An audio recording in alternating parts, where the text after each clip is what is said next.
जम्बूद्वीप में 9 प्रकार के वर्ष हैं। 9 प्रकार के वर्षों में भारतवर्ष जो है कर्म प्रधान वर्ष है। कर्म प्रधान विश्व करि राखा, जो जिस करे सो बस बल। यहाँ पर भगवान ने भी आकर के अवतार लिया, इसलिए भारत भूमि ते हेते मनुष्य जन्म यार, जन्म सार्थक करी कर पर उपकार। भगवान चैतन्य महाप्रभु ने कहा इस भारत भूमि में जन्म लेना सबसे बड़ा सिद्धि है। इसलिए यहाँ जन्म पा करके जन्म सार्थक कर अपना जन्म सार्थक करो और दूसरे का भी उपकार करो।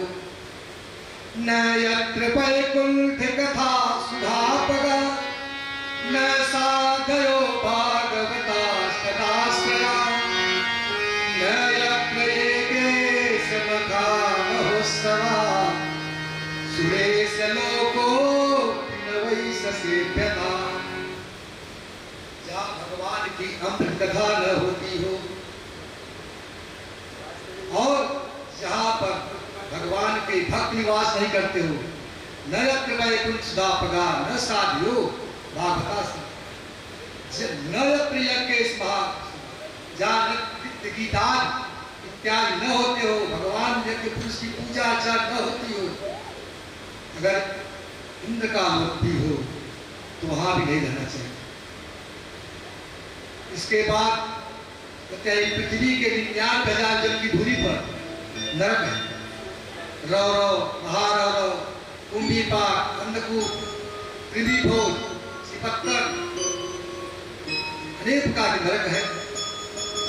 वैसे नरक तो है 84 लाख प्रकार का शरीर और 84 लाख प्रकार के नरक। लेकिन भागवतम में 28 प्रकार के नरक की चर्चा हुई है, गरुड़ पुराण में 21 प्रकार की विशेष करके। जो जीव जो कर्म करता है, जैसा कर्म करता है उसी प्रकार तो उसी नरक में डाल जाता है। इस बात को सुनकर के परीक्षित महाराज घबरा गए। प्रत्येक कर्म पर नरक, इससे बचने का उपाय क्या है? कहते केचित केवल या भक्त्या वासुदेव परायण, अघम धुनुमंतिकार से न निहार भास्कर। केचित केवल या भक्त्या, केवल भगवान की भक्ति, जो भगवान वासुदेव को परायण हो जाए तो अघम धुनुमंतिकार से उसका पाप उसी प्रकार धुल जाता है जैसे सूर्य के उदय होने पर कोहरा समाप्त हो जाता है। देखिए कानकुब्ज के पास एक अजामिल नाम का ब्राह्मण रहता था, धार्मिक प्रवृत्ति का था। अपने पिता के संध्या के लिए, पिता के जाऊंगा संध्या लाऊंगा तो हम करेंगे, लकड़ी लाने के लिए वह जंगल में गया। वहां पर एक जाल पुरुष को एक उल्टा स्त्री के साथ आलिंगन करते देखिए। देखने के बाद मन उसका बिगड़ गया। भागवत के सबसे महान टीकाकार भागवताचार्य रामचंद्र परमहंस भोगरे थे। उन्होंने कहा कि मनुष्य के जीवन में सबसे पहले पाप कहां से आता है? आंख से जो देखता है, अगर मन सही ढंग से विचार नहीं कर पाया तो सबसे पहले आंख से पाप प्रारंभ होता है।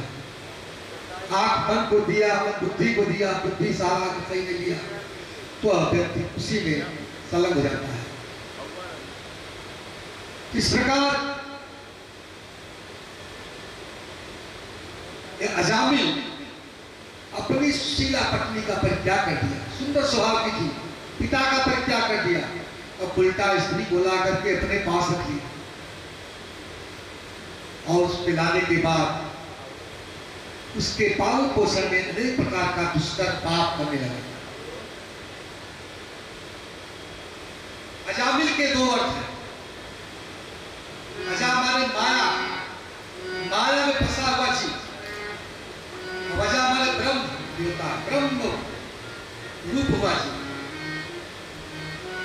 अजामिल उसी दुष्कर में पड़ा रहा।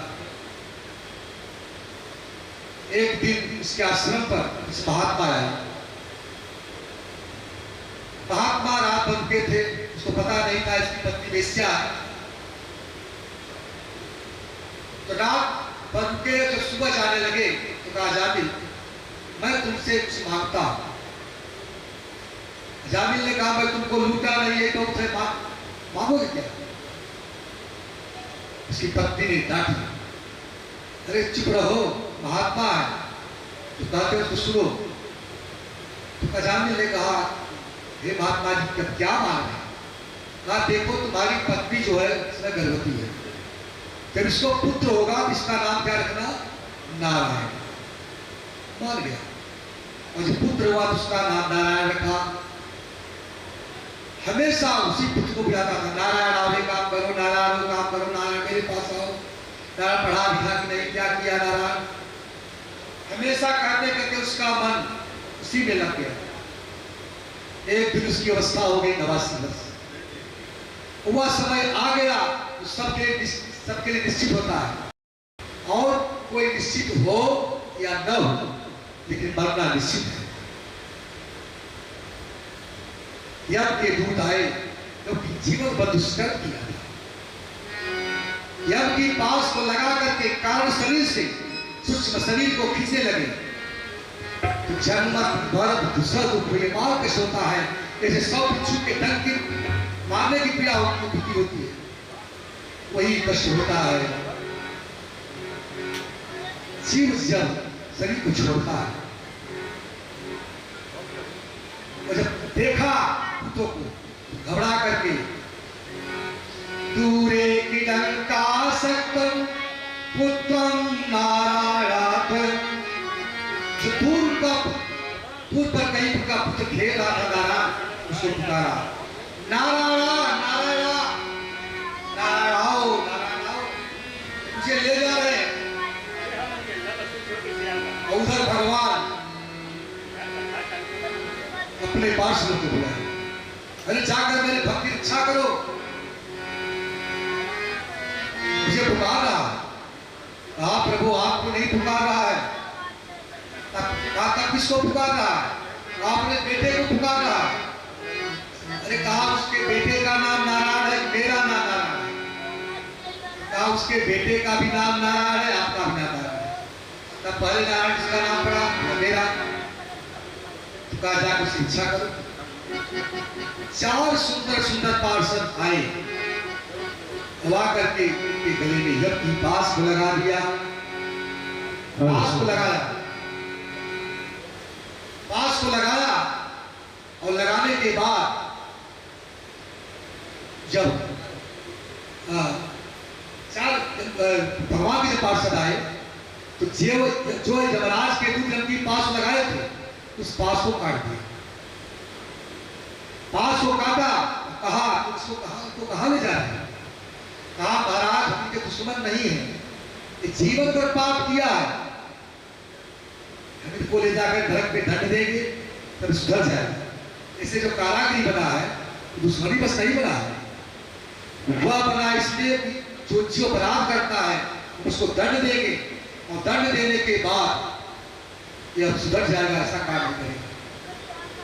विष्णु के दूतों ने कहा जो पाप नहीं किया उसके ऊपर पाप लागू हो रहा है। पाप की परिभाषा क्या है? तो कहा जो वेद से विमुख जो काम करता है वही पाप है। कहा वेद के कुछ क्या पाप किया? तो भगवान का नाम लिया, चाहे चलते फिरते उठते बैठते की अवस्था में भगवान का नाम ले, वह सब प्रकार के पापों से छूट जाता है। तो वेद के विरुद्ध काम कहा किया? जाकर अपने स्वामी से पूछो। गए लोग भी जब पास को फेंक दिया, महाराज आज से आपकी नौकरी नहीं करूंगा। बोले भाई हुआ क्या? यम के दूतों ने कहा कि आपने भेजा था ना अजामिल पिलाने के लिए। तो जैसे अजामिल के कारण शरीर से सूक्ष्म शरीर को खींच रहे थे, वैसे भगवान के 4 सुंदर सुंदर पार्षद आए और पास को काट दिए। अरे मुझे मारे नहीं होती, यह विदूतों ने कहा धर्म तो साक्षात भगवत प्रणीत, धर्म की स्थापना भगवान ने किया है। शिव जानते हैं, सूर्य जानते हैं, मनुष्य जानते हैं, विद्याधर जानते हैं। इसमें 12 महाजन जो है वही जानते हैं। स्वयंभू नारद शंभु कुमार कपिलो 12 महाजन जो जानते हैं। नाम लिया तो जान लिया सकल शास्त्र का भेद, जो नाम ले लिया सब कुछ जान गया। इसलिए कलयुग भगवान का नाम है। कहते जो भगवान का नाम देता हो उसे कभी मेरे पास लेके मत आना, और जो भगवान का नाम लेता न लेता हो उसको पकड़ पकड़ कर तेरे पास लाना।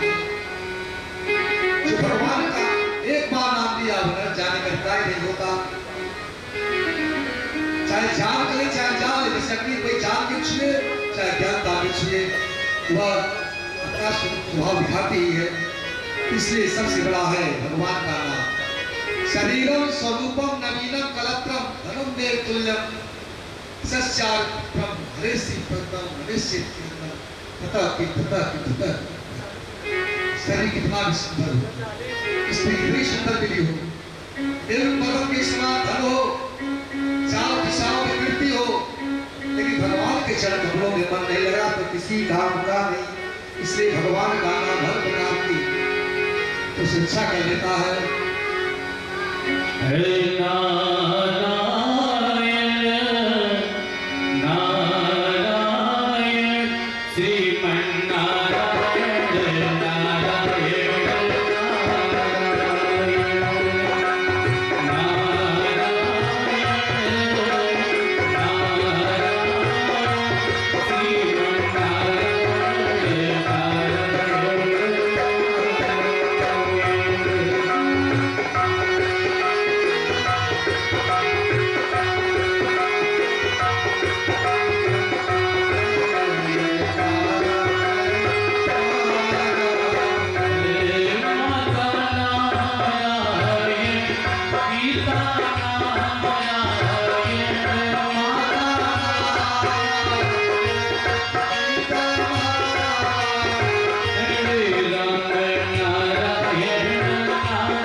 किया और परम गति प्राप्त हुई।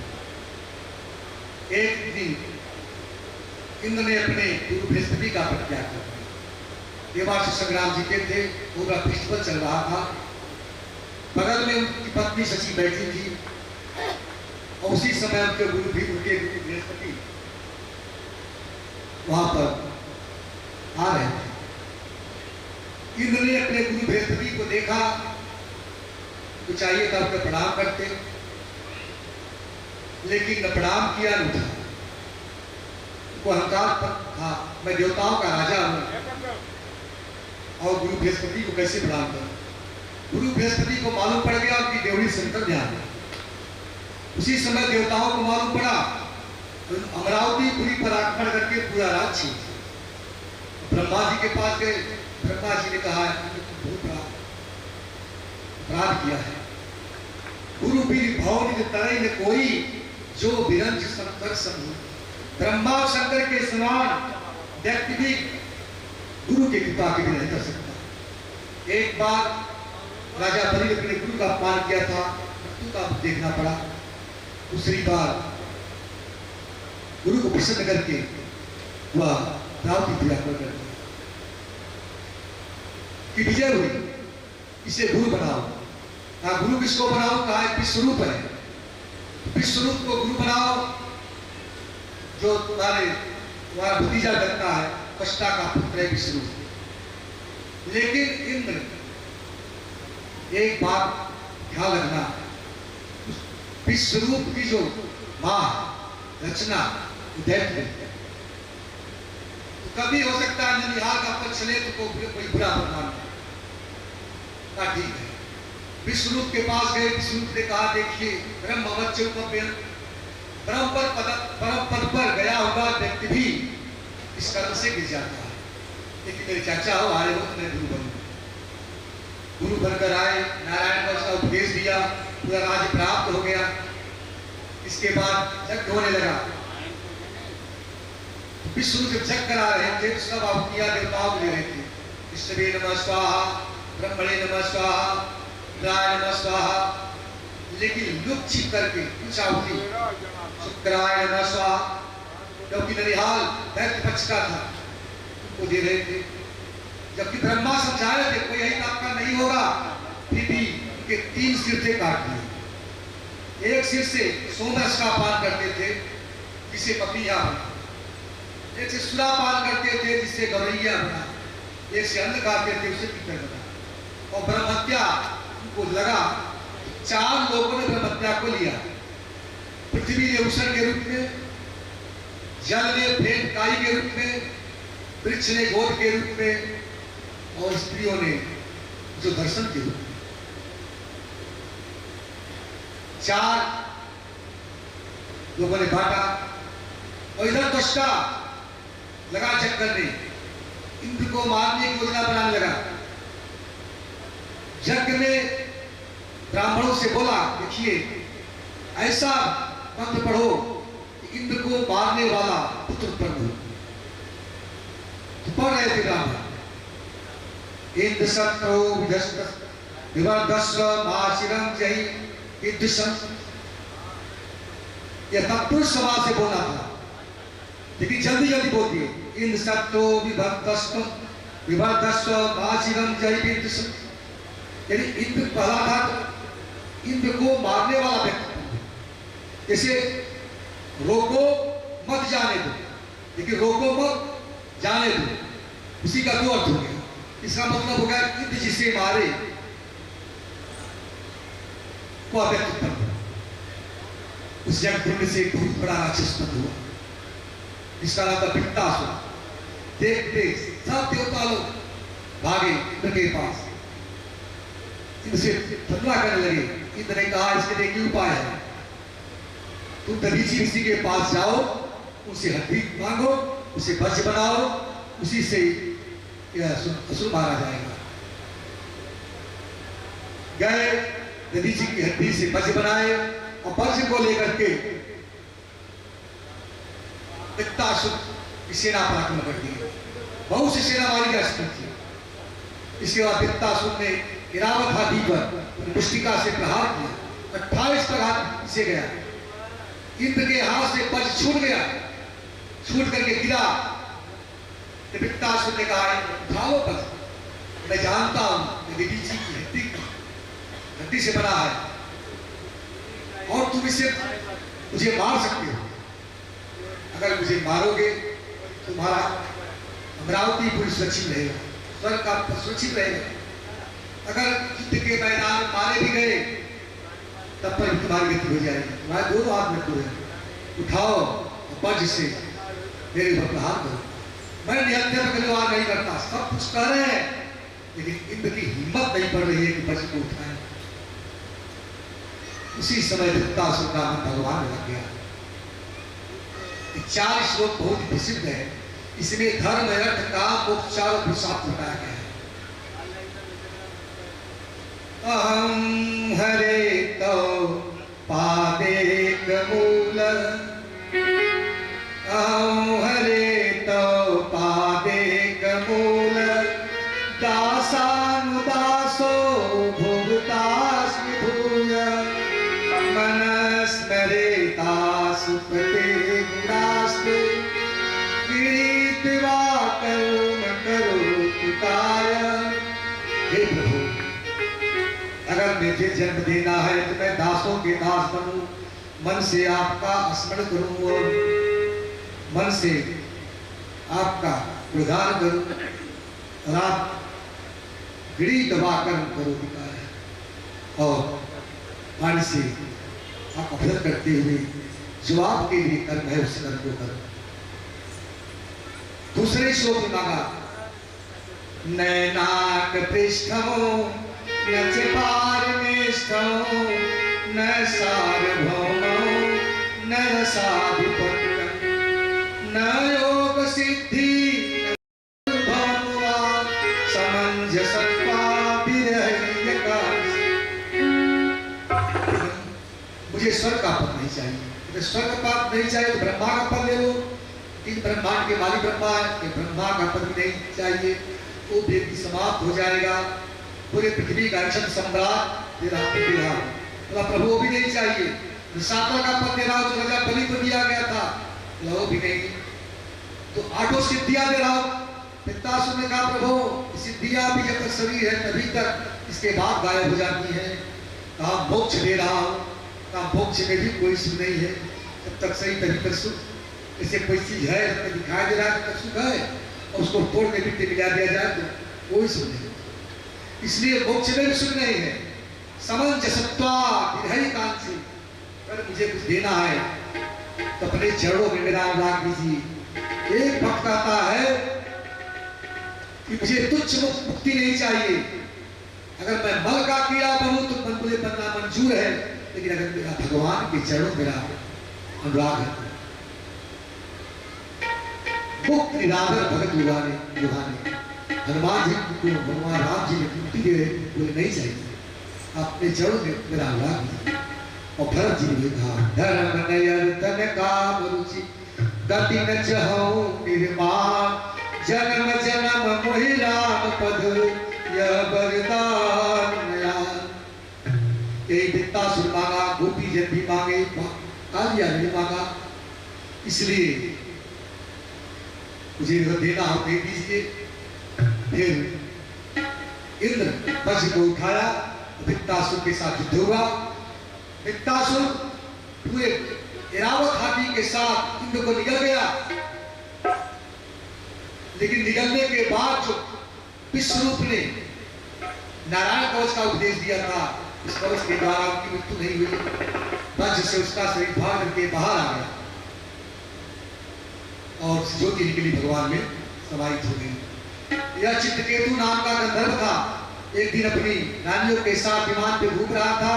वहां पर देखा कि भगवान शिव पार्वती के साथ आलिंगन कर रहे हैं। उसको देख करके बोल उठा, ये श्लोक गुरु साक्षात धर्म वक्ता शरीरं आस्ते मुख्य सभायां वै मिथुनी भूल भार्या। अरे जगत गुरु है, देखो अपनी पत्नी के साथ कामी पुरुष की तरह बैठे हुए। इस बात को सुनकर पार्वती ने साफ दे दिया, अरे रुक जाओ, तुम्हें असुर योनि की प्राप्ति हो। वही असुर बनाए। अब हम सप्तम स्कंद में प्रवेश करते हैं। महाराज परीक्षित ने पूछा, ये प्रभु सम प्रिय सुहित ब्रह्म भूताना भगवान स्वयं इंद्रस्याके कथम दैत्यान् नवधि समो यथा। हे गुरुदेव, मैं तो सुना हो कि इंद्र सभी के साथ समभाव रखते हैं, लेकिन ऐसा क्यों करते हैं? दैत्यों का वध करके देवताओं की रक्षा करते हैं। बात को सुनकर के भगवान अरे सुखदेव ने कहा, साधु पुष्टम महाराज अरे हे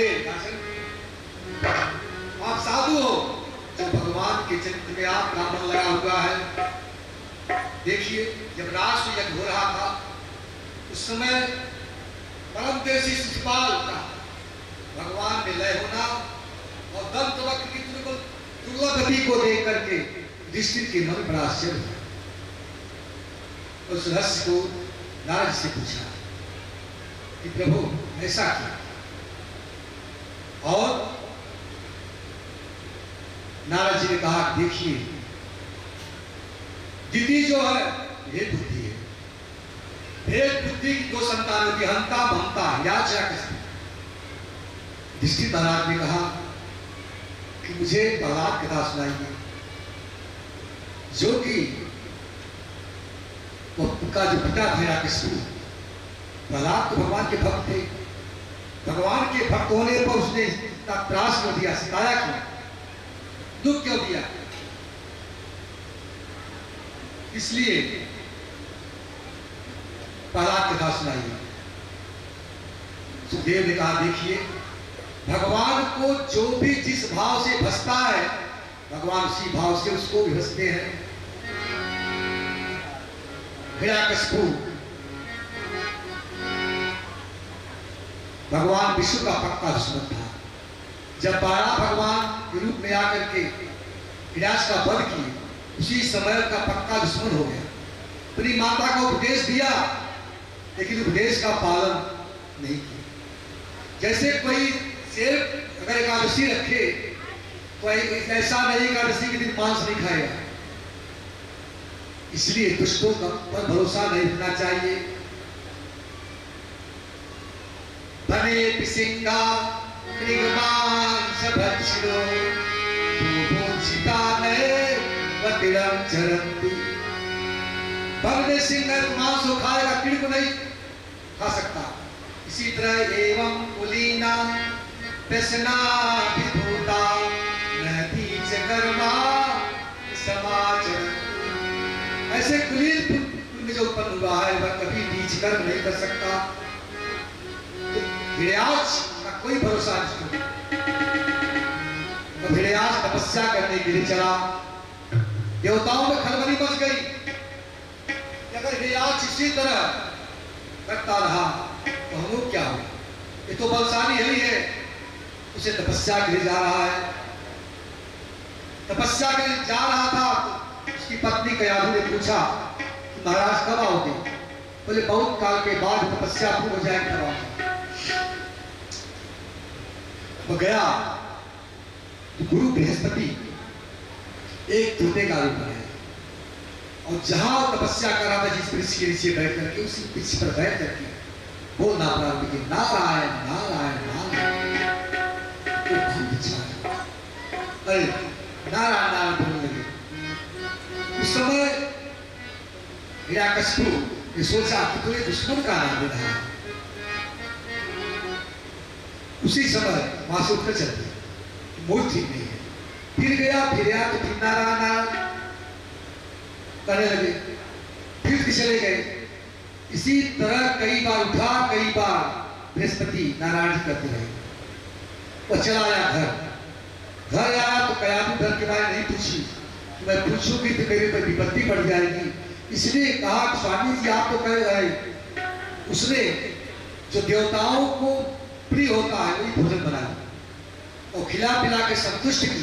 तब पूछी स्वामी जी आप तो कहे थे कि मैं बहुत काल के बाद आऊंगा, आज हो गए। कहा देवी ऐसी बात थी कि जब मैं तपस्या के लिए बैठा था उसी समय दो नारायण नारायण कहने लगा, कि दुश्मन का नाम लगा। कयाधु भगवान की भक्ति बहुत अच्छा लगा। तब क्या हुआ, तब बाहर गया, फिर आया, फिर शुरू हुआ। इस प्रकार कहते हुए 108 बार नारायण शब्द का उच्चारण कयाधु ने करवाई। उसी रात कयाधु और हिरण्यकशिपु के संयोग से भक्त प्रहलाद का प्रादुर्भाव कयाधु के घर में हुआ। इस बात का पता लगा इंद्र को, इंद्र का हरण करके लेके जा रहे थे। कहां से? कहा जा रहा है कि अपनी अमरावती पूरी जरूर इसका वध कर दूंगा। और उसी के बीच में नारद जी बुधिया थी, चिल्ला रही थी, बचाओ बचाओ बचाओ। नारद जी ने कहा, अरे इंद्र तुम क्या कर रहे हो, वो कहाँ लेके जा रहे हैं? अरे कहा, नारद जी ये तो दुष्ट का दुष्टी होता है, हम इसको मारने के लिए ले जा रहे हैं। कहा नहीं, इसके उधर में तो भगवान के सबसे महान अपराध उठा हुआ है, यहाँ मेरी कुटिया पे रख दो। और उधर तपस्या के लिए फिर गया, घोर तपस्या किया, दीमक जम गया, सभी सांस रोका तो सभी की सांस रुक गई। सभी ब्रह्मा के पास गए, जल्दी जाकर के उसको बर दो, तो हम लोग मारे जाएंगे। ब्रह्मा जी गए, कमंडल के जल लेकर के जो दीपक लगा था उस पर छोड़ा, तेज निकलना प्रारंभ हुआ। वहां पर हिरण्यकशिपु दिखाई दिया, कहा बेटा वर मांगो, कहा मुझे मृत्यु का वरदान दो। ब्रह्मा ने कहा कि जो संसार में आया उसको मरना ही है, ये प्रकट कर दिया। ऐसा तो नहीं हो सकता, कहा ब्रह्मा जी तुम भी चालाक नहीं, मैं भी चालाक हूं। जानता था कैसे लोग मरते हैं, न मनुष्य मरू न पशु से मरू, न सुबह मरू न शाम मरू, न दिन मरू रात मरू, और न तरल पदार्थ से मरू न ठोस पदार्थ से मरू, भगवान के बनाए हुए 12 महीने में भी न मरू।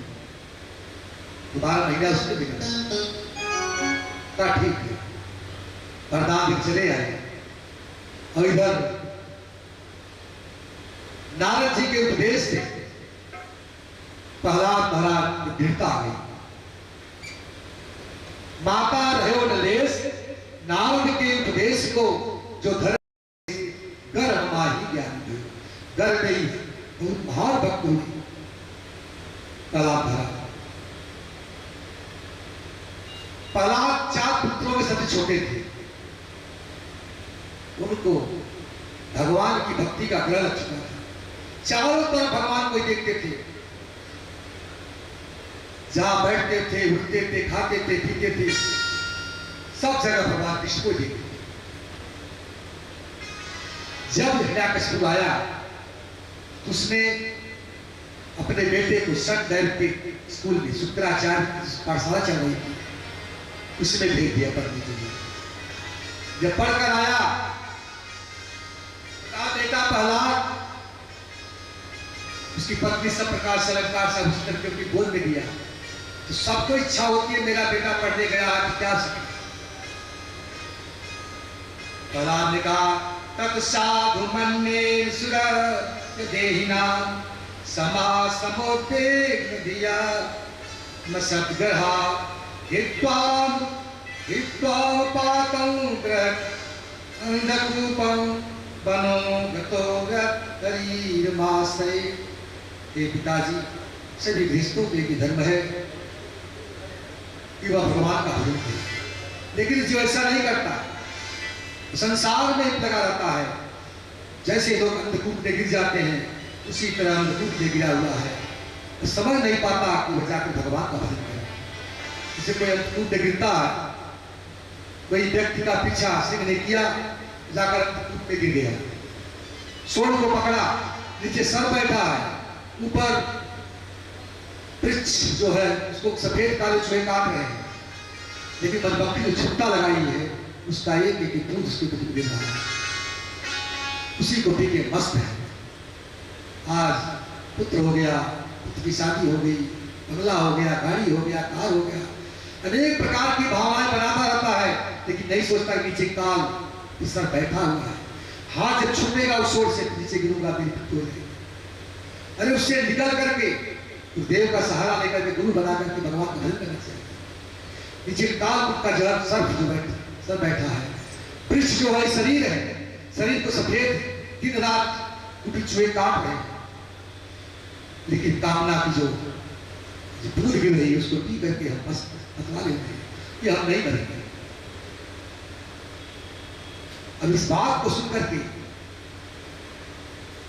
अपने जो पुरोहित के पुत्र थे बिगड़े, यही शिक्षा दिया। क्या दिया? डर गए बेचारे। प्रहलाद बस प्रहलाद भद्रम के सत्य बेटा प्रहलाद शुक्र था, वे कहा वे बेचारे क्या कर सकते थे, वो स्वयं पराधीन थे, इसलिए क्रोध से प्रहलाद हुआ था। दैत्यस चंदन बने जातो चंदन के बल में कंटक कहां से उत्पन्न हो गया, कंटक दैत्य कि प्रहलाद करें। फिर बाद में कहा देखिए अब अगर ऐसी गलती हुई तो खैर नहीं होगा, तो हर प्रकार से अलंकार करके फिर प्रहलाद को गोदी में दिया, लगे नवधा भक्ति का उपदेश देने। श्रवणं कीर्तनं विष्णु स्मरणं पाद सेवनम् अर्चनम वंदनम दास्यम सख्यात्म निवेदनम, नवधा भक्ति को दिया। इसके बाद फिर आश्री बच्चों को बुला करके कहा देखिए बच्चों, यह मनुष्य जो है वो सोचता है कि मैं जब अवस्था आएगी तो भजन करूंगा, और भजन पूरा नहीं हो सकता। इसे कुमारा अवस्था से भगवान का भजन प्रारंभ करना चाहिए। जैसे घर में आग लग रही है, उस समय कुआं खोदना चाहे तो नहीं खोद सकते, पहले से कुआं खोद के तैयार रखिए। घर में आग लगे तो किसी उपकरण से जल को निकाल करके पूरे घर में लगी आग को बुझा सकते। अनेक प्रकार के राक्षसों को उपदेश दे दिए और उनके साथ मिलकर के बहुत सुंदर कीर्तन प्रारंभ किए। इस दिशा को देख करके हिरण्यकशिपु ने सोचा जिसके क्रोध से लोग कांप जाता है, लेकिन इसको कोई डर नहीं है। प्रहलाद तुम किसके बल पर इतना कुछ कर रहा है? न केवलम भवतस्य राजन् सर्वे बलं बलिनां चापरेषां परिष्करेमि त्रिजंगमाय ब्रह्मादये तदसं परिता। ब्रह्मा शिवपुरी प्रकृति जिसके बस में है, वंदे कृष्णं गुणातीतं परम ब्रह्मास्तं यतः आविर्भव प्रकृति ब्रह्मा विष्णु समाधि प्रकृति ब्रह्मा विष्णु सूर्य के अंदर में उन्हीं के बल पर मैं कर रहा हूं। अरे तब समय अनेक प्रकार से याद ना दिया प्रहलाद को, पीछे बाल पूजा कर गिरा दिया, पहाड़ों से गिरा दिया, कुछ प्रभाव नहीं पड़ा। पृथ्वी जैसे कोई मखमली गद्दा पर सोया हो ना कि सुना। एक की बुआ थी या किसको की बहन, उसको वरदान मिला था चादर होकर जब बैठेगी जिसको लेकर वो जल जाएगा। प्रहलाद को लेकर के बैठी, लेकिन प्रहलाद नहीं जले, वो स्वयं जल गई, जलने लगी। उस समय जैसे लगा कि सब भगवान जब हनुमंत लाल को भेजे थे लंका में, तो हनुमान जी पूरी लंका को जला दिया, लेकिन पूछ पर कोई प्रभाव नहीं पड़ा। ताकर दूत अंगल जे गिरजा जरा न सोते ही कान गिरजा। इसी प्रकार वो स्वयं जल गई, लेकिन प्रहलाद के ऊपर कोई प्रभाव नहीं पड़ा।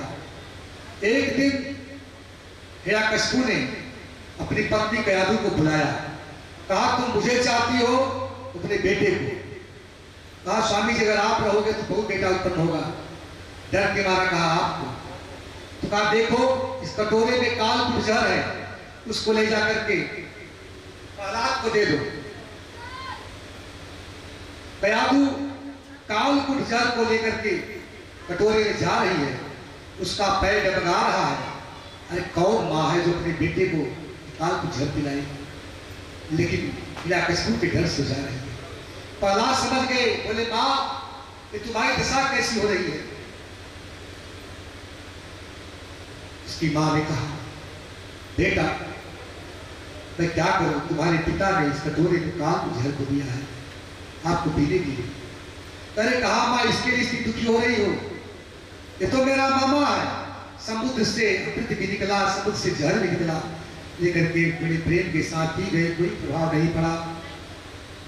जिस प्रकार भगवान शिव जी ने कालकूट जहर को पिया, तो मुख में भगवान का नाम और अंदर भगवान, कि दोनों को मिला विश्राम। और उनका जब गला गया नीले रंग का, उनका नाम पड़ा नीलकंठ। पूरे नीलकंठ भगवान की जय। मीरा को विष दिया गया लेकिन कोई प्रभाव नहीं पड़ा। इस तरह हर प्रकार से जब हार गए तो कहा तो किसके बल पर कर रहे हो? कहा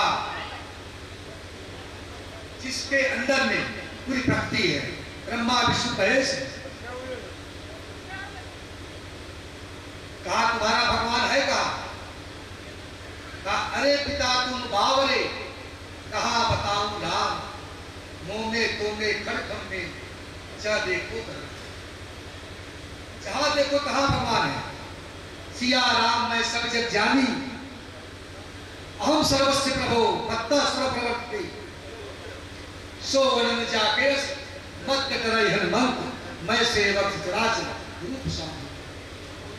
तो भगवान तो सब जगह व्याप्त है। इसलिए प्रभु अरे पिताजी वो तो सब में है। तो कहा क्या इस खंभे में भी है? कहा इस खंभे में भी है। खंभा था, खंभे में कान लगाया तो कुछ नहीं दिया। जब प्रहलाद कान लगाए तो कहा बेटा मैं हूं। उसी खंभे पर मैंने तलवार गदा से प्रहार किया। उसी समय गण गण गणानो कंप फाटो चरस्वहाय निकसो नर नाहर को रूपयति भानो। कट कट कटावे बाढ़े दरान लप लपावे जी, अधर भर भरावे बुझ को जाति मानो है। भ्रमर भर भराने धाम, डर डर डराने लोग, भर भर भराने अंग, चितर वाहन खानो है।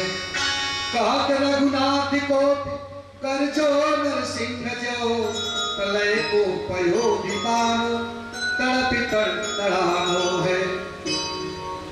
जैसे ही वह खंभे पर प्रहार किया वैसे भगवान नरसिंह देव एक आधा भाग नर आधा भाग मनुष्य के रूप में प्रकट हुए।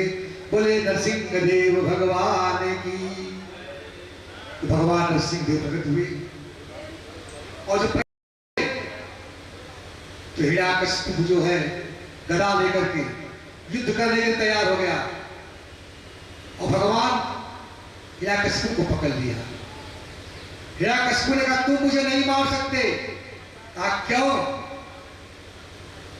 कहा ब्रह्मा ने मुझे वरदान दिया है। भगवान ने कहा बेटा ब्रह्मा को मैं बनाया हूं, मुझे ब्रह्मा ने बनाया। क्या वरदान मिला है? कहा मैं दिन में करूं न रात में करूं। कहा दिन है रात है गदा बेला है, न ऊपर मरूं न नीचे मरूं। कहा मैं तुम्हें अपनी गोदी में मारूंगा, तरल पदार्थ से ठोस पदार्थ से मुझे अपने नख से मारूंगा, न मनुष्य से मरूं पशु से मरूं। अरे कहा मूर्ख मैं क्या दिखाई दे रहा?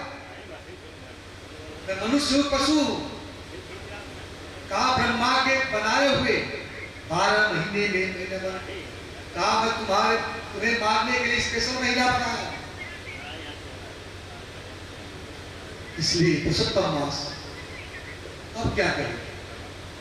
हिरण्यकशिपु को भगवान ने पकड़ा और पकड़ करके अपनी गोदी पर सुला लिया। सुला करके अपने नाखून से देवड़ी पे रखा, बाहर भीतर अपने नाखून से जैसे गार्डन बनाने वाले चटाई जो बनाते हैं उस गार्डन को खेल खेल फाड़ देते हैं, उसी तरह अपने नाखून से हिरण्यकशिपु के पेट को फाड़ा और पेट को फाड़ करके हथेली को निकाल लिया। हथेली को निकाल करके गले में बांध लिया। उस समय भगवान नरसिंह देव बहुत ही भयानक लग रहे थे। अब उनकी वंदना करने के लिए ब्रह्मा इंद्र रुद्र ऋषि पितर सिद्ध गंधर्व विद्याधर जितने भी दिनार गंधर्व प्रजापति सब की वंदना करने लगे, लेकिन किसी की हिम्मत उसके पास जाने की नहीं। देखिए, मायापुर में हम लोगों का मंदिर है, मायापुर चंद्रोदय मंदिर। वहां पर भगवान नरसिंह देव विराजमान है। जब उनकी मूर्ति बन रही थी दक्षिण भारत में, स्वप्न में कहा वहां पर जल्दी मुझे मायापुर पहुंचाओ, नहीं तो पंडाल न लगाना। लग गई आग। जब वहां पर मंदिर स्थापित हुआ तो पहले पूजन हुआ। पूजन के समय दो भाई हैं जुड़वा, अमेरिका के, कृष्ण बलराम, आए भोग लगाने के लिए, थाल में लेकर आए। जब उनके स्वरूप को देखा तो डर की मारी भाग गए, वो जाके सो गए। भगवान नरसिंह देव जाकर के रात में उनके कंधे पर हाथ रख के जगाए, बेटा उठो, या मैं जो स्वरूप धारण किया हूं दुष्टों के लिए, तुम तो मेरे भक्त हो, रात मुझे भोग नहीं लगाया, मैं बिना खाए सो गया। आज भी उसके कंधे पर निशान है। तो भगवान नरसिंह देव प्रगट देव है जो भक्त की रक्षा के लिए आते हैं। आज प्रहलाद की रक्षा के भगवान नरसिंह देव प्रकट हुए। जब किसी की हिम्मत नहीं पड़ी, ब्रह्मा लक्ष्मी को भेजा। साक्षी ते सीता देव दष्टा तम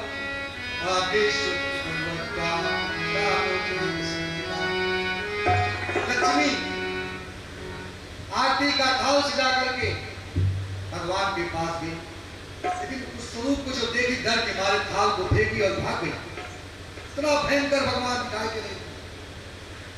ब्रह्मा ने प्रहलाद को कहा, बेटा प्रहलाद, तुम्हारे लिए ही प्रभु को की है, तुम जाओ। प्रहलाद प्रेस्यावास ब्रह्मावस्थित मंतिके तापस्य मयोपे ही बेटा, तुम्हारे लिए ही भगवान उनके पास जाओ। प्रहलाद विधड़क गए उनके पास, उनके चरणों में खड़े हो गए। देख करके भगवान जैसे गाय अपने बछड़े को चाटती है, ये चाटने लगे। बोले प्रभु प्यारे अंग कोमल तुम्हारे, हाय असुर ने मारे मम नाम एक गाने से। गिरते गिरायो पुर जल में उतारो, अग्नि में जलाओ, कभी रखी ना समाने में। उर्सो लगाए लपटाए प्रभु बार बार, करुणा स्वरूप बने करुणा दिखाने में। मंजूर मुखार चूम चूम कहत प्रभु, क्षमा करो बस मुझे देर हुई आने में। हे बेटा प्रहलाद, मुझे क्षमा कर दो, मुझे तो पहले आना चाहिए, मुझे आने में देर हो गया। शंकराचार्य कहते जिस दिन प्रहलाद ने पत्थर से भगवान को प्रकट किया, उसी समय पत्थर की पूजा होने लगी।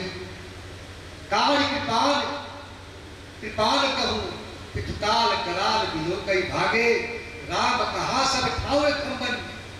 हाँ सुन के ईश्वर जागे, बैर बिदार भय बिदरा, कहे प्रहलाद के अनुरागी। प्रीत प्रतीत बड़ी तुलसी, तब से सब पाहन पूजन लागे। तभी से पत्थर की पूजा होने लगी। भगवान ने कहा जिस तरह हे प्रहलाद तुम मुझे पत्थर से प्रकट किए हो, उसी तरह मैं भी पत्थर से भक्त को प्रकट करूंगा। भगवान पिता युग में पत्थर से हृदय को प्रकट किया। इतने करुणा के सागर है। नाम जपत पौकी प्रसादु, भगत शिरोमणि भय भय। भगत शिरोमणि दो है, भरत भी है और प्रहलाद भी है। भगत शिरोमणि भरत से जग दर्पण कृपा। इसलिए प्रत्येक काम में भगवान काटने वाला प्रहलाद चाहिए। सूर्य ने कफिरे कर मांग, सूर्य ने कफिरे कर मांग, पल पद सूर्य को स्वाद कहा। पुनिताल मजीरा फिरा फिरे, मीरा मतवाली सी चाल कहा। सिया राम कथा कितनों ने लिखी, पर तुलसी जैसी मर्याद कहा। नरसिंह बसे प्रति खंभन में,